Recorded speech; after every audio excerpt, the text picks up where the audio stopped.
हिमालय को बचाने की नीति बनानी पड़ेगी। जी, अगर हम लोग नेपाल की बात करें, नेपाल जैसे पहाड़ी देश में ग्लेशियर्स हो, नदियां हो और बदलता मौसम, इन तीनों के बीच किस तरीके का रिश्ता है, किस तरीके का संबंध है? क्या जलवायु परिवर्तन के कारण नेपाल और हिमालय क्षेत्र में ऐसी घटनाओं का खतरा आने वाले वर्षों में और बढ़ता हुआ नजर आ सकता है? हिमालय में जो नेपाल वाला हिस्सा है उसमें भी वैसे ही स्टीप स्लोप है और बहुत बड़ा हिमालय का हिस्सा वहां ग्लेशियर से ढका हुआ है। हमने यदि इन्हें नहीं बचाया तो हमारा भविष्य और वर्तमान दोनों संकट में हैं। हमें इस बात की जरूरत है कि हम बचना चाहते हैं तो हिमालय में संरक्षण करने की जरूरत है। हिमालय के जंगलों को, हिमालय की मिट्टी को, हिमालय की हरियाली को सबसे पहली प्राथमिकता देकर यदि हमने नहीं बचाया तो हिमालय में जो इरोजन है, हिमालय में जो कटाव हो रहा है, वो कटाव हिमालय की जो आबादी है उसको विस्थापित करेगा और वो विस्थापित फिर हिमालय से उठकर नीचे आएगी। आज हिमालय की जवानी, हिमालय का पानी और हिमालय की किसानी खत्म हो रही है, अपनी जगह से वो नीचे की तरफ आ रही है। नेपाल के भी ज्यादातर युवा भारत में रोजगार के लिए आते हैं। इसलिए मेरा कहना यह है कि हिमालय को हिमालय की जगह पर ही जी, हरियाली बचाकर उसकी मिट्टी, पानी, खेती, उसको, उसकी संस्कृति, उसको वहीं संरक्षित करके हम हिमालय को भी सुरक्षित कर सकते हैं और हिमालय के लोगों को समृद्ध बना सकते हैं। हिमालय के लोग फिर हिमालय छोड़कर दिल्ली, बंबई नहीं आएंगे, फिर उन्हें वहीं पर काम मिलेगा।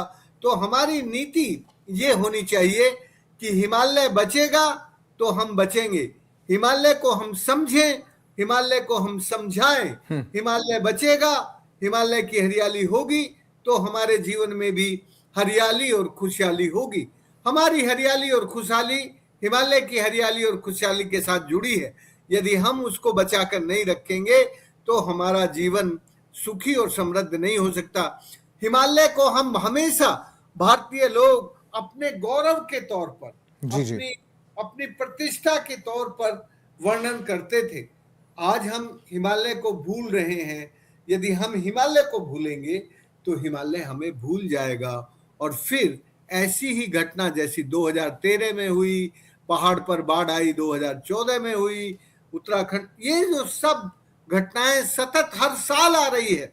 2013 के बाद भारत के भूभाग, हिमालय के भाग में कहीं ना कहीं ऐसी घटनाएं, ग्लेशियर का टूटना, पहाड़ पे बाढ़ का आना, लोगों का विस्थापित होना और लोगों को विनाश झेलना, ये जो संकट है, इस संकट से हमें तुरंत बचने की जरूरत है।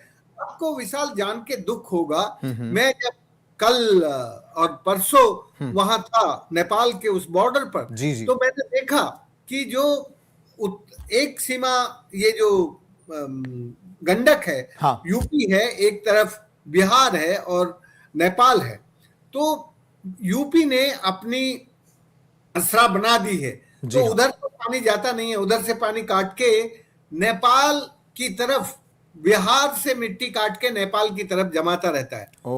वहां हजारों हजार एकड़ जमीन जो अब नोलेंस हो गई है, जो ना बिहार के उसमें है और ना नेपाल के उसमें है, उसको वहां के जो, अब मैं क्या कहूं, अपराधी लोगों ने, मैं नाम भी बता सकता हूं किन्होंने, उस पर कब्जा करके उस जमीन को नेपाल की पुलिस की मदद से अपने कब्जे में कर लिया है। और ये 1,000 करोड़ की बात नहीं है, 5,000 एकड़ से ज्यादा जमीन का टुकड़ा है। और ये एक आदमी की बात नहीं है, इस तरह से बहुत सारे लोगों ने ये किया है। तो ये तो हमारा नया पर्यटन आया है हिमालय में, इस नए पर्यटन में भी पर्यटन का दबाव, हम 1990 से बोल रहे हैं कि हिमालय हमारा तीर्थाटन है, हिमालय हमारा पर्यटन नहीं है, पर हमने हिमालय को तीर्थाटन से हटाकर पर्यटन बना दिया।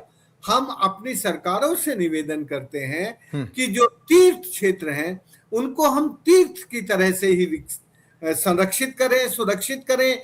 वही हमारी सनातन परंपरा है। तो हम अपनी सनातन परंपरा में हिमालय की जो तीर्थपन है उसको रक्षित और संरक्षित करें। तो हमारा जो पर्यटन है ये तो हमेशा बिगाड़ ही करता है, नुकसान ही करता है। तो पर्यटन को कम करें, तीर्थाटन को बढ़ाएं, हिमालय को तीर्थ क्षेत्र की तरह से देखें। तीर्थ क्षेत्र की तरह से होगा तो हम हिमालय को शोषित नहीं करेंगे, प्रदूषित नहीं करेंगे और उस पर आक्रमित नहीं होंगे। अभी तो हम जब टूरिस्ट की तरह जाते हैं तो वहां पर एनक्रोच करते हैं, वहां की प्लास्टिक से और दूसरी चीजों से उसको प्रदूषित करते हैं और एक तरह से हिमालय को शोषित करने का नजरिया लेकर जाते हैं और उसी नजरिए के साथ वापस लौटते हैं। इसलिए हमें हिमालय की हरियाली और अपने लोगों की खुशहाली, इन दोनों को जोड़ना पड़ेगा। हरियाली प्रकृति है और खुशहाली संस्कृति है।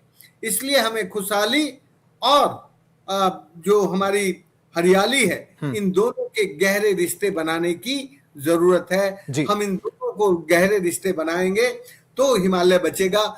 कल बिहार के सैकड़ों नौजवानों ने हिमालय की हरियाली और खुशहाली बचाने के लिए एक अभियान शुरू किया, एक चेतना अभियान शुरू की गंडक नदी के किनारे। इसलिए हमें हमारे देश के युवाओं को इस हिमालय की आपदा से बचने के लिए संगठित होकर संरक्षित करने के काम में लगना चाहिए। जी बिल्कुल, इसके लिए एक प्रण लेना बहुत जरूरी है। लेकिन नेपाल में बांधों, जल विद्युत परियोजनाओं और नदी घाटियों में बढ़ते निर्माण को आप किस तरीके से देखते हैं? विकास और पर्यावरण के बीच संतुलन कैसे बनाया जा सकता है? क्योंकि क्या है कि भारत और नेपाल को साझा नदियों और जल संसाधनों के प्रबंधन के लिए अपनी रणनीति में कितना बदलाव करना जरूरी है?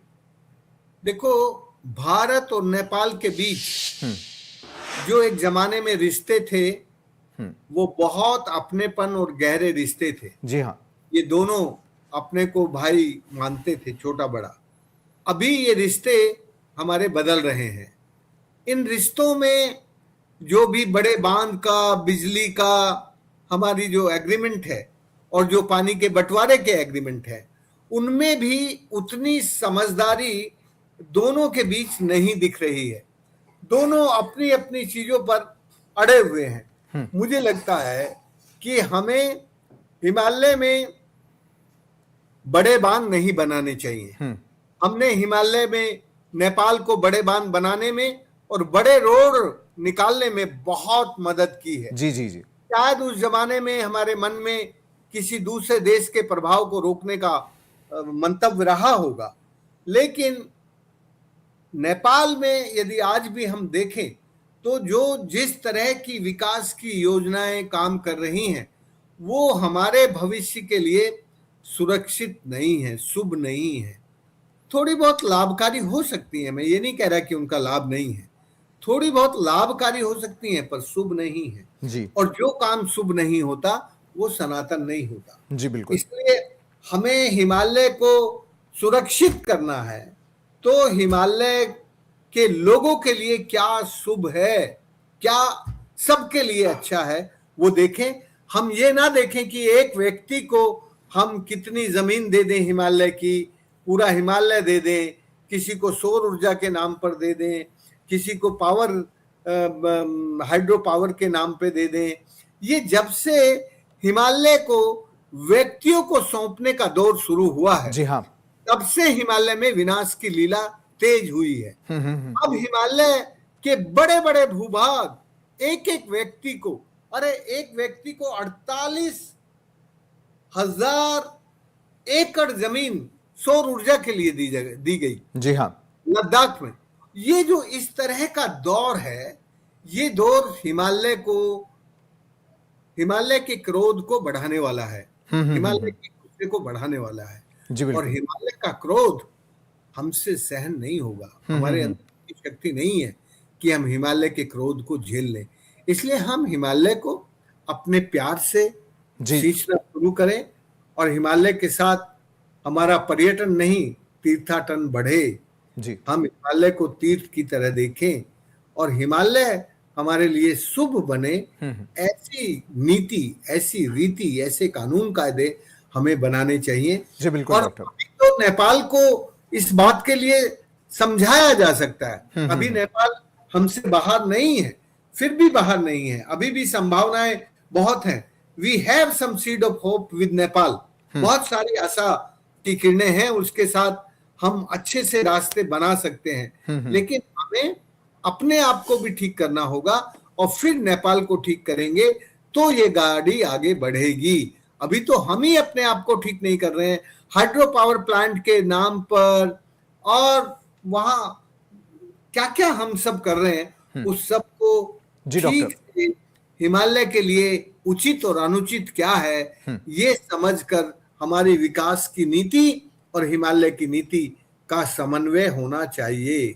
जी बिल्कुल। क्या ऐसी आपदाओं की पहले से चेतावनी देने के लिए हमारे पास पर्याप्त वैज्ञानिक और तकनीकी व्यवस्थाएं हैं? अगर नहीं तो सबसे बड़ी कमी कहां पे है? देखो, ऐसी आपदाओं की जानकारी देने के लिए भारत में अच्छे डिपार्टमेंट हैं, लेकिन मुझे समझ में नहीं आता कि ये इतने अच्छे डिपार्टमेंट और भारत के इतने अच्छे वैज्ञानिक समय से पूर्व ये सब जानकारियां संबंधित समाज को, संबंधित राष्ट्र को, संबंधित प्रदेश को, संबंधित लोगों को क्यों नहीं देते? भारत में ये क्षमता है, भारत में ये कुशलता है, भारत की ये योग्यता है, लेकिन मुझे समझ नहीं आ रहा है कि ये योग्यता होते हुए, ये भारत की बड़ी स्किल होते हुए भी भारत टाइम से पहले इन सारी सूचनाओं को क्यों प्रसारित नहीं करता।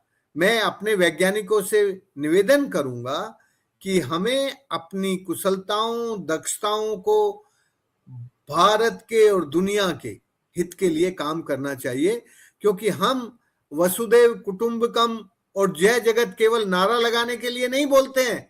ये हमारे व्यवहार में, ये हमारे संस्कार में, ये हमारे आचरण में भी दिखना चाहिए। यदि नेपाल की ऐसी घटनाओं की जानकारी हम नेपाल को भी देते तो उसमें हमारा ही हित था, नेपाल का भी हित था। ये दुनिया एक है और ये दुनिया एक परिवार की तरह है, तो जो कुशलताएं, क्षमताएं और दक्षताएं हमारे अंदर हैं वो सबके भले के लिए उपयोग होनी चाहिए। जी डॉक्टर, जाते जाते मुझे आपसे आखिरी सवाल पूछना है। नेपाल और पूरे हिमालय क्षेत्र के भविष्य को देखते हुए आप सरकारों और आम नागरिकों को क्या संदेश देना चाहेंगे? तीनों देश के सरकार अगर साझा कुछ कोशिश करना चाहे तो वो कोशिशें कौन सी होनी चाहिए? देखिए, हिमालय किसी एक राज्य का हिस्सा नहीं है, वो हमारे पूरे भारत का हिस्सा है जी। इसलिए हमारी भारत सरकार को ये पहल करनी होगी कि हिमालय के संरक्षण की नीति बनाए और हिमालय में जो इकोनॉमिक इंफ्रास्ट्रक्चर है उस इकोनॉमिक इंफ्रास्ट्रक्चर को बेहिसाब ना बढ़ाए। जी हाँ। हिमालय हमारे व्यापार के लिए नहीं है, हिमालय हमारी कमाई नहीं है, हिमालय हमारी एक तरह से माई बाप है। तो जो माई बाप होता है उससे हमेशा कमाई नहीं देखी जाती, उससे ये देखा जाता है कि उनका स्वास्थ्य अच्छा कैसे रहे। जब उनका स्वास्थ्य अच्छा रहेगा तो वो अपनी पीढ़ियों के लिए, जनरेशन के लिए अच्छा करेगा।